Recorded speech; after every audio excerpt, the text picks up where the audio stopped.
നമസ്കാരം. പിന്നെ എൻ്റെ ജീവിതത്തിൽ എപ്പോഴും എനിക്ക് നടക്കാൻ പോകുന്ന കാര്യം വളരെ മുമ്പേ ആരെങ്കിലും വന്ന് പറയേണ്ടത്.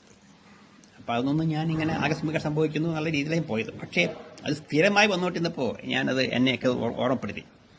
എൻ്റെ വീട്ടിൽ നിന്ന് ഞാൻ ഇങ്ങോട്ട് വരാനുള്ള ഒരു കാര്യം, എൻ്റെ കുഞ്ഞ് മകൻ ജനിക്കുമ്പോൾ അവനുണ്ടാകുന്ന ഡിഫോമിറ്റി ഒരു ശാസ്ത്രജ്ഞൻ പറ്റില്ല.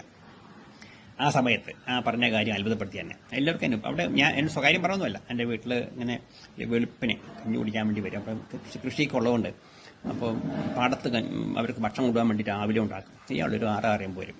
ഞാൻ സൂര്യൻ ഉദിച്ചു കഴിഞ്ഞ് ഞാൻ വരയ്ക്കാനിരിക്കും. ഇയാൾ അമ്മയുടെ അടുത്ത് പോയി ഭക്ഷണമൊക്കെ വാങ്ങിച്ച് കഴിച്ച് അടുക്കള ഭാഗത്ത് നിന്ന് പോയി വരച്ച് വാങ്ങിച്ച് എൻ്റെ അടുത്ത് വന്നു. ഞാൻ വരച്ചുകൊണ്ടിരിക്കുകയാണ്. അപ്പോൾ അയാൾക്ക് കണ്ണ് കാണില്ല. 10-90 വയസ്സ് പ്രായമുണ്ട്. അസ്ഥിയിൽ നിന്ന് മാംസവും മജ്ജയൊക്കെ ഇങ്ങനെ തൂങ്ങിക്കിടക്കുക.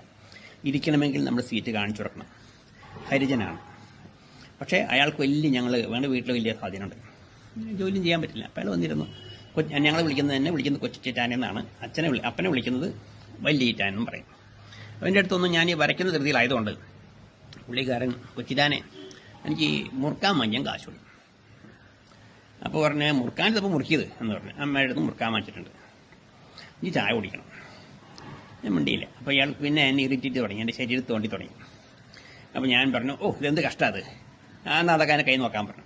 ഇയാൾക്ക് ഇരിക്കുന്ന സീറ്റിന് ഞാൻ കാണിച്ചു കൊടുക്കണം. കൈ കാണിച്ചു കൊടുത്തു. അപ്പോൾ ഞാൻ എൻ്റെ ഇടത് കൈ കാണിച്ചു കൊടുത്തു. സാറ് വലത് കൈ കാണിച്ചാ?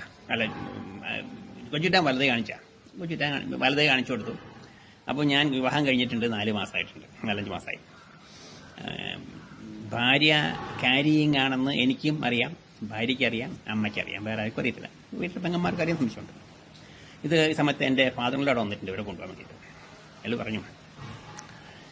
അപ്പം ഞാൻ പറഞ്ഞു, ഞാൻ ഉള്ളത് പറയുന്നു പറഞ്ഞു. ഞാൻ പറഞ്ഞു, താൻ ഉള്ളത് പറഞ്ഞില്ലെങ്കിൽ എൻ്റെ അടികൊള്ളു എന്ന് പറഞ്ഞു. ഇയാൾ ഞാൻ ആ പറയുന്നത് കേൾക്കാതെ ഇയാൾ ഇങ്ങനെ പറയാം, കൊച്ചിറ്റാനെ കൊച്ചിറ്റിച്ചി ഗർഭിണി, കൊച്ചിറ്റിച്ചി എന്ന് പറയുന്നത് എൻ്റെ ഭാര്യ, കൊച്ചിറ്റിച്ചി ഗർഭിണിയാണ്, ആൺകുട്ടിയെ പ്രസവിക്കും, അവന് ഇടത് കാലിനും മുടത്തുണ്ടാവും. അപ്പം സംഭവം ഈ എൻ്റെ ഭാര്യ ആ മാസം പീരീഡ് തെറ്റിയത് മാത്രമേ ഉള്ളൂ, വേറെ ഒന്നും അറിയത്തില്ല. പിന്നെ ടെസ്റ്റ് ചെയ്തപ്പോൾ we know that she is carrier. ആ ഒരു അറിവ് മാത്രമേ ഉള്ളൂ, വേറെ ഒന്നുമില്ല. അത് 2-ാം മാസം. എങ്ങനെ ഈ മനുഷ്യൻ പറഞ്ഞു? വെറുതെ പറഞ്ഞായിരിക്കാം. പക്ഷേ ഇതിനിടയ്ക്ക് ഒരു 5 മാസം കഴിഞ്ഞപ്പോൾ എൻ്റെ ഫാദർ മരിച്ചു. അപ്പം വീട്ടിൽ എല്ലാവരും വന്നു. അവിടുത്തെ അത്യാവശ്യം അന്ന് വിജേന്ദ്രൻ എന്ന് പറഞ്ഞ വിജേന്ദ്രൻ IAS ആണ് ഡിസ്ട്രിക്ട് കളക്ടർ. അദ്ദേഹം കമ്പനി വന്നിരുന്നു വീട്ടിൽ. അതിനൊക്കെ ഇരിക്കുന്ന സമയമാണ്. അപ്പോൾ വൈഫിന് ഒരു പ്രത്യേക പരിഗണനയൊക്കെ കിട്ടി. അങ്ങനെ കൊടുങ്ങല്ലൂർ ഒരു ഹോസ്പിറ്റലാണ് അന്ന് അഡ്മിറ്റ് ചെയ്തത്. ഡെലിവറി കഴിഞ്ഞു. ഡോക്ടർ ഒന്നും പറയാം, ബോയ് ആട്ടോ, പക്ഷേ he's very good and healthy, but he is having some kind of deformity on his left leg. അവന് ഇടത് കാലിന് ഒരു ചെറിയ പ്രശ്നമുണ്ട്. സാറേ അത് ശരിയാക്കാം, അല്ല അത് വിഷമിക്കണ്ട, ചെയ്യാം എന്ന് പറഞ്ഞു. അപ്പോൾ ഞാൻ ഇയാളുടെ കാര്യം വിട്ടു. അപ്പോൾ എൻ്റെ ഫാദറിൻ്റെ അവിടെ നിൽക്കുന്നില്ല. പുള്ളി പറയാം, നീ ആ പോയിട്ട് ചക്കമ്പളിന് കാശ് കൊടുക്കുക എന്ന് പറഞ്ഞു. അന്ന് ഈ പ്രവചനം നടത്തിയിട്ട് അയാൾ എനിക്ക് കാശ് വാങ്ങിച്ചില്ല. അപ്പൻ്റെ കയ്യിൽ നിന്ന്, എന്നെ ഞങ്ങൾ അപ്പനാന്ന് വിളിക്കാം, അപ്പൻ്റെ കയ്യിൽ നിന്ന് 1 രൂപ വാങ്ങിച്ചാൽ പോയി. ഇതെല്ലാം പിന്നെ അവിടെ നിന്ന് ഞാൻ മാറുന്ന കാര്യം പറഞ്ഞിരുന്നു. അന്ന് ഞാനിവിടെ വരുമ്പോൾ വാടകയ്ക്ക് താമസിക്കണേ. അപ്പോഴുണ്ട് ഈ അട്ടക്കുളങ്ങര ഒരു വൈദ്യം നടത്തുന്ന ഒരാൾ പറയുന്നു, സാറ് ഇപ്രാവശ്യം ഒരു ചുവന്ന മാരുതി കാറിൽ പെട്രോൾ അടിച്ചിട്ട് പോകുന്നു. ഞാൻ സാറിനെ വിളിക്കാൻ ശ്രമിച്ചപ്പോൾ സാറല്ല, കണ്ടു സാറേ, സാറ് വാങ്ങിക്കും. അന്ന് എനിക്ക് വാടക കൊടുക്കാൻ പോലും പൈസയില്ല.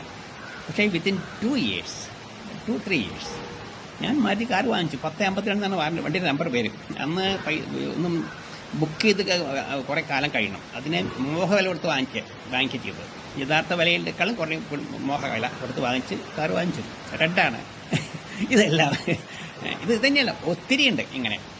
അപ്പോൾ ഇതിൻ്റെ പുറകിലൊക്കെ എന്തോ ശാസ്ത്രമുണ്ട് എന്നതിന് യാതൊരു തെറ്റും ഒരു സംശയവുമില്ല.